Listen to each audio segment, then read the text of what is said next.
Stéphane Moreau s'écroula face à 12 des plus importants dirigeants d'entreprise du pays, son corps frappant le dallage de marbre avec une telle force que le bruit se propagea dans tout le château Moreau. Un instant auparavant, il finalisait un accord d'une valeur de 10 millions d'euros. L'instant suivant, il luttait pour respirer. Sa cage thoracique semblait prise dans un étau de fer qui se resserrait, encore et encore, sans pitié. Durant les 6 heures qui suivirent, 9 des médecins les plus réputés de France s'efforcèrent de le ramener à la vie. 9 sommités, bardées de diplômes et fortes d'années d'expérience, mais toutes connurent l'échec. Elles allaient renoncer. Elles allaient prononcer son décès, jusqu'à ce que Manon, sa fille de 8 ans, franchisse en trombe les portes de la clinique et sente ce qu'aucun d'eux n'avait pu déceler. Elle détenait une information qu'ils ignoraient. Et sa découverte allait tous les laisser sans voix. Tout a changé à 18h45. Stéphane Moreau trônait au bout d'une immense table en bois précieux dans sa demeure. La salle à manger était à elle seule plus vaste que la plupart des appartements. Des lustres en cristal massif illuminaient la pièce, leur lumière dansant sur les boiseries. 12 personnes en costumes impeccables étaient assises autour de la table, attendant que Stéphane paraphe le document. Une signature, 10 millions d'euros, une nouvelle collection d'hôtels de prestige. Stéphane prit le stylo plaqué or. Mais au moment de le poser sur le contrat, sa main se mit à vaciller. Monsieur Moreau, intervint M. Nicolas Rémy, son bras droit, vous sentez-vous bien? Stéphane ne put répondre. Il en était incapable. Quelque chose de terriblement anormal se produisait. Sa poitrine se serra violemment. Non. Ce n'était pas une simple douleur. C'était la sensation d'un poids colossal écrasant ses côtes, les broyant une à une. Le stylo glissa de ses doigts et tomba avec un cliquetis discret sur le marbre. Monsieur! S'écria Madame Valérie Leroy, son assistante, se levant d'un bond. Stéphane tenta une inspiration, mais aucun air ne parvint à ses poumons, comme s'il s'était solidifié. Une sueur glacée perla sur son visage. La pièce se mit à tanguer, tel un carrousel fou. Il s'agrippa au rebord de la table, ses jointures blanchissant sous l'effort. « Appelez les urgences !» cria M. Rémy. Mais il était trop tard. Les jambes de Stéphane flanchèrent. Il bascula et son corps percuta lourdement le sol de marbre glacial. Paf! Le choc fut si brutal que le personnel de maison accourut des cuisines et les agents de sécurité du vestibule. Une clameur d'effroi monta. Monsieur Moreau, sa respiration est faible. Le SAMU, vite! Allongé sur le sol, Stéphane avait les yeux grands ouverts, mais son regard était vide. Le lustre au-dessus de lui n'était qu'un halo lumineux indistinct. Les voix lui parvenaient assourdies, comme s'il était submergé. La douleur dans sa poitrine était si atroce qu'il voulait hurler, mais sa gorge restait muette. Madame Leroy était à genoux près de lui. « Accrochez-vous, monsieur Moreau. Les secours arrivent. » Moins de 4 minutes plus tard, les sirènes retentirent. Les secouristes firent irruption avec un brancard et leur matériel. « Faites de la place, s'il vous plaît. » lança le chef d'équipe. Ils installèrent Stéphane sur la civière. L'un d'eux lui appliqua un masque à oxygène. Un autre prit son pouls et fit un signe de tête préoccupé. Il battait encore, mais de manière faible et anarchique. « On doit partir, tout de suite, » ordonna le responsable. Ils le firent sortir à toute vitesse de la résidence, passèrent les portes monumentales et dévalèrent le perron. Dehors, les employés étaient rassemblés, le visage décomposé par l'inquiétude. Quelques-uns pleuraient. Les portes de l'ambulance se refermèrent dans un bruit sourd. La sirène hurla de nouveau. Le véhicule s'élança dans les rues, grillant les feux, zigzagant dans la circulation. À l'intérieur, les paupières de Stéphane battaient. Il voulut parler, mais le masque l'en empêcha. « Ne parlez pas, monsieur, » lui dit un secouriste. « Conservez votre énergie. » Mais Stéphane ne leur était pas destiné. Dans son esprit embrumé, une seule personne comptait. Une petite personne. Avec des yeux vifs et un sourire éclatant. Manon, sa fille, son trésor de 8 ans. Où était-elle? En sécurité? Savait-elle ce qui se passait? Ces questions tournaient en boucle alors que l'ambulance fonçait vers l'hôpital. Mais Stéphane ne pouvait plus lutter. La douleur était insoutenable. L'étau sur sa poitrine se resserra. Tout devint flou. Les bruits, les formes, le monde. Puis, le noir complet. L'ambulance s'immobilisa devant la clinique de la Miséricorde, la plus prestigieuse de la capitale. Un établissement pour l'élite, politiciens, célébrités, magnats de l'industrie. Les poignées de porte étaient dorées, les sols en marbre italien. Même les tenues des infirmières semblaient être de la haute couture. Arrivée urgence, annoncèrent les secouristes en poussant le brancard à travers les portes vitrées. Une équipe médicale les attendait. Le chef de service, le docteur Jean Lambert, un homme imposant aux cheveux grisonnants et aux lunettes d'écaille, les rejoignit. Il était médecin depuis 3 décennies, un sauveur de vie. « Quel est le tableau » demanda-t-il d'une voix calme. Homme, quarantaine. Douleur thoracique suraiguë, détresse respiratoire majeure. Suspicion d'infarctus massif, résuma le chef ambulancier. Amenez-le en réanimation, chambre 3, ordonna le docteur Lambert. L'équipe s'engouffra dans un long couloir d'une blancheur clinique. Le grincement des roulettes du brancard était le seul son. Ils passèrent des portes battantes pour entrer en unité de soins intensifs. Le lieu des derniers espoirs, où le balai incessant des machines rythmait la lutte pour la vie. Ils transférèrent Stéphane sur un lit médicalisé. Les infirmières agissaient avec une efficacité mécanique. L'une posa des électrodes sur son torse. Une autre lui mit une voie veineuse. Une troisième lui prit la tension. Le docteur Lambert examina les pupilles de Stéphane avec une lampe stylo. Réflexe pupillaire lent, nota-t-il. Les moniteurs s'allumèrent, affichant une ligne verte chaotique qui représentait l'activité cardiaque de Stéphane. Son rythme est complètement désorganisé, constata le docteur Lambert. Lancez le protocole complet. ECG, bilan sanguin, angioscanner. Je veux comprendre ce qu'il se passe. Entendu, docteur, répondit une infirmière qui partit au pas de course. D'autres spécialistes furent appelés en renfort. La docteure Sarah Lefebvre, cardiologue renommée. Le docteur Marc Dubois, neurologue éminent. La docteure Sophie Mercier, experte en toxicologie. Bientôt, les 9 meilleurs médecins de la clinique étaient réunis au chevet de Stéphane. 9 intelligences exceptionnelles. Ils multiplièrent les examens. Les heures défilèrent. 19h, 20h, 21h. Les médecins firent le point hors de la chambre. C'est incompréhensible, déclara la docteure Lefebvre. Son cœur est en souffrance, mais les artères sont parfaitement saines. Le cerveau est intact, poursuivit le docteur Dubois. Aucune trace d'AVC. Et la toxicologie est formelle, aucune substance toxique connue, conclut la docteure Mercier, perplexe. Le docteur Lambert massa ses tempes. Mais alors, de quoi est-il en train de mourir? Le mystère était total. Dans la chambre, Stéphane était inerte. Sa peau avait une couleur cireuse.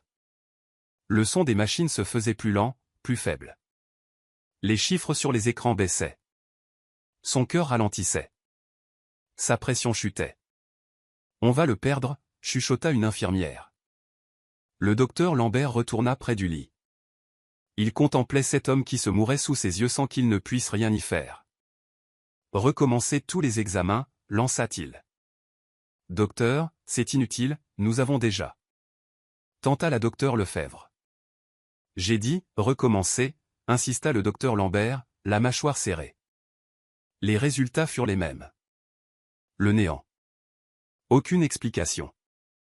Stéphane Moreau se mourait, et 9 génies de la médecine assistaient, impuissants. Au même moment, une voiture s'arrêta. Une petite fille en sortit en courant. Manon Moreau, 8 ans. Vêtue de sa robe jaune fétiche, elle portait des baskets qui s'allumaient. « Manon, attends-moi » cria Monique, sa gouvernante. Mais Manon filait déjà. « Papa. Je veux voir mon papa. » Marc, un agent de sécurité, l'intercepta avec douceur. « Doucement, jeune fille. On ne peut pas courir partout ici. Mon père est là. Il est très malade. Je dois le voir. » La voix de Manon était chargée d'angoisse. Monique les rejoignit, à bout de souffle. C'est la fille de M. Moreau. Nous avons reçu un appel. Le visage de l'agent se fit plus grave. Ah, monsieur Moreau. Il est en soins intensifs. Mais je suis navré, les visites d'enfants sont interdites. Pardon? S'indigna Manon. C'est hors de question, je dois voir mon papa. Je regrette, c'est le règlement. Les larmes montèrent aux yeux de Manon. S'il vous plaît, laissez-moi passer. Monique réussit finalement à la conduire dans une petite salle d'attente. Manon s'y recroquevilla. Quelque chose ne va pas, dit-elle. Que veux-tu dire, mon cœur? Ce matin, quand papa m'a fait un câlin, il sentait bizarre. Comment ça, bizarre? Je sais pas. Pas comme d'habitude. Comme papy, quand il est tombé malade il y a 2 ans. Tu te souviens de l'odeur? Monique s'en souvenait. Le grand-père de Manon était décédé alors qu'elle n'avait que 6 ans. Non, affirma Manon. C'était la même odeur. J'en suis sûr. À cet instant, une alarme perçante retentit. Bip bip bip bip bip. Puis des voix urgentes, code bleu. Réanimation, chambre 3. Code bleu. Monique blêmit. La chambre 3. La chambre de Stéphane. Manon se redressa d'un coup. Papa. Elle s'échappa de la salle d'attente, ses baskets clignotant frénétiquement dans le couloir. Stéphane Moreau n'avait pas été un père présent. Non pas par manque d'amour. Il aimait sa fille plus que tout. Mais il était esclave de son travail. Il ratait les fêtes d'école, les dîners, les promesses de week-end au zoo. Manon tentait de l'excuser. Mais le soir, elle pleurait en silence, rêvant d'un père qui lui lirait une histoire.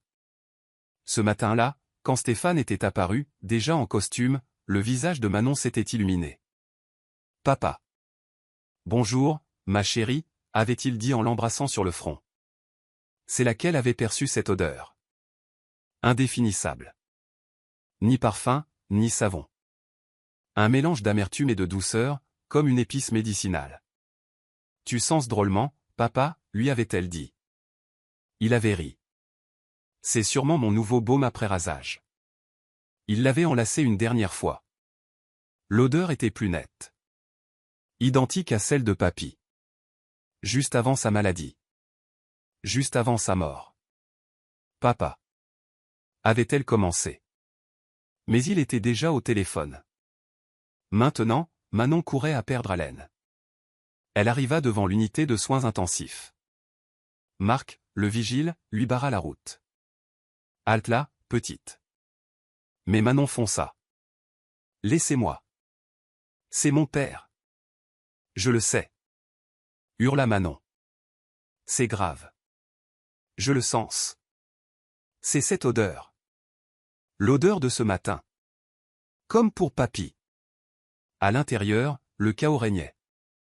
Par le hublot, on voyait l'équipe médicale s'agiter autour du lit. Une voix cria « On est en train de le perdre ». Marc regarda cet enfant en larmes. Il était père lui aussi. Il prit une décision. 30 secondes, dit-il à Manon. C'est tout. Il déverrouilla la porte. Au moment où Manon s'apprêtait à entrer, un son glaçant s'échappa de la pièce. Un bip long, ininterrompu. Bip. Le son de la mort. Assistoli, annonça une infirmière d'une voix blanche. Dedans, les 9 médecins fixaient le moniteur. La ligne était plate. On commence le massage cardiaque, ordonna le docteur Lambert. La docteure Lefebvre entama les compressions. 30 pressions. Puis le docteur Dubois pratiqua 2 insufflations. Rien. La ligne ne bougeait pas. Préparez le défibrillateur. Lança le docteur Lambert. Il envoya une décharge. Dégagé. Le corps de Stéphane convulsa. Mais le cœur ne repartit pas. Ils s'acharnèrent. 5 minutes. 10 minutes. La peau de Stéphane vira au gris-bleu. Le docteur Lambert consulta sa montre, puis ses confrères. Leur expression disait tout. Arrêtez les manœuvres, dit-il d'une voix sourde. Le seul bruit était le bip continu du moniteur. Heure du décès, annonça le docteur Lambert. 22h47. Une infirmière prit un drap blanc et s'approcha pour recouvrir le corps. Au moment où le drap allait cacher le visage, la porte s'ouvrit violemment. Non. C'était Manon. Ne le couvrez pas, cria-t-elle en se jetant vers le lit. Mademoiselle, sortez, dit le docteur Lambert. Mais Manon était trop rapide. Elle s'agrippa au lit. Papa, gémit-elle. Puis, elle fit face au médecin, le visage ravagé par les larmes. Vous ne comprenez rien. C'est l'odeur. Personne ne la sent? C'est la même qu'avait papy. Le docteur Lambert s'accroupit. Ma puce, je comprends ton chagrin, mais ton papa est. L'odeur. Le coupa Manon. Sentez-le. Je vous en supplie. Sa conviction était telle que le docteur Lambert marqua une pause. Il se releva, s'approcha du corps et se pencha. D'abord, rien que l'odeur d'antiseptique. Et puis. Si. Quelque chose d'autre. Très ténu. Amer, mais sucré. Ses yeux s'agrandirent. Docteur Lefebvre, dit-il. Venez. Elle s'exécuta. Puis la docteure Mercier, la toxicologue. Son expression changea du tout au tout. Ça, ce n'est pas une odeur normale. Les autres médecins firent de même. Ça rappelle l'amande amère, nota l'un. Plutôt la cannelle, rectifia un autre. Le docteur Lambert se tourna vers Manon. Que as-tu vu d'autre ce matin? Il avait une sorte de poudre sur le col de sa chemise, répondit Manon. Je l'ai remarqué quand il m'a fait un bisou. La docteure Mercier éclaira le cou de Stéphane avec sa lampe. Juste sous le col, une infime trace de poudre grisâtre. Presque invisible. Avec une loupe, ils virent aussi que la peau en dessous était légèrement irritée. Comment est-ce possible? Murmura la docteure Lefebvre. La docteure Mercier se pencha une dernière fois. Elle se releva, pâle comme la mort. Je sais ce que c'est, dit-elle d'une voix faible. Du MTX7. Une toxine industrielle utilisée en microélectronique. C'est extrêmement rare. Ça provoque un arrêt cardiaque fulgurant, et c'est indétectable par les tests standards. Il faut savoir ce qu'on cherche. La microélectronique. Dit Monique. Il était à sa nouvelle usine cet après-midi, l'usine d'électronique de l'Ouest. Il a parlé d'un problème de ventilation. C'est ça. S'exclama la docteure Mercier. Il l'a inhalé et la poudre s'est collée à sa peau. Appelez le docteur Bernard de la pharmacie. Dites-lui qu'il nous faut l'antidote du MTX7. C'est vital. Le docteur Louis Bernard, le pharmacien, arriva quelques instants plus tard avec un flacon. Il n'y en a qu'une dose. Et logiquement, on devrait attendre les résultats du labo. On n'a pas le temps, le test prend 20 minutes, coupa la docteure Mercier. Le docteur Lambert regarda le visage sans vie de Stéphane, puis celui de Manon. Cet enfant avait réussi là où 9 experts avaient échoué. Injecter l'antidote, décida-t-il. La docteure Mercier prépara l'injection. C'est notre unique chance, dit-elle. Si ça fonctionne, on le saura dans les 2 ou 3 minutes. Sinon. Elle injecta le produit dans la perfusion. Et l'attente commença. Un silence de mort, ponctué par le « bip » monotone du moniteur. 10 secondes. 20. 1 minute. Rien. La ligne était plate. Manon pleurait en silence. Papa. 1 minute et 10 secondes. 1 minute et 20 secondes. Bip. Un sursaut collectif. Bip. Là. Une minuscule ondulation sur la ligne. Presque imperceptible. Bip. Une autre, un peu plus prononcée. Le cœur, souffla le docteur Dubois. Il repart. Bip. Bip. Bip bip bip. On a un rythme? Exulta le docteur Lambert. La chambre s'anima. La ligne sur l'écran dessinait une courbe de vie, faible, mais régulière. Le teint de Stéphane reprit des couleurs. Ses paupières bougèrent. Il ouvrit lentement les yeux. Son regard flou se fixa sur Manon. Non. Sa voix n'était qu'un souffle. Le docteur Lambert lui expliqua tout. C'est votre fille, monsieur Moreau. Elle a refusé d'abandonner. C'est elle qui nous a mis sur la voie. Elle vous a sauvé la vie. Stéphane tourna son visage vers sa fille. Les larmes coulèrent sur ses joues. Pour la première fois, il comprit. La chose la plus précieuse au monde n'était pas un contrat ou un hôtel. C'était cette petite fille en robe jaune qui lui serrait la main. Dès le lendemain, l'affaire fit la une. Une fillette de 8 ans sauve son père milliardaire. Manon était une célébrité. Le docteur Lambert confia à la presse, elle nous a donné une leçon d'humilité à tous. 3 jours après, Stéphane sortit de la clinique. Il annula tous ses rendez-vous pour le mois. J'ai une priorité, dit-il à son assistante. Être un père. Et ce mois-là, il le devint vraiment. Il l'emmenait à l'école, partageait des glaces avec elle, dînait à ses côtés. Le samedi suivant, comme il l'avait promis, ils allèrent aux eaux de Beauval. Ils dévorèrent des saucisses frites et de la barbe à papa. Ce fut le plus beau jour de sa vie. Un soir, 1 mois plus tard, ils étaient sur le balcon. Manon dormait contre lui. Stéphane la regarda et chuchota, « Tu n'as pas fait que sauver ma vie, ma princesse. Tu m'as appris ce que c'est que de vivre.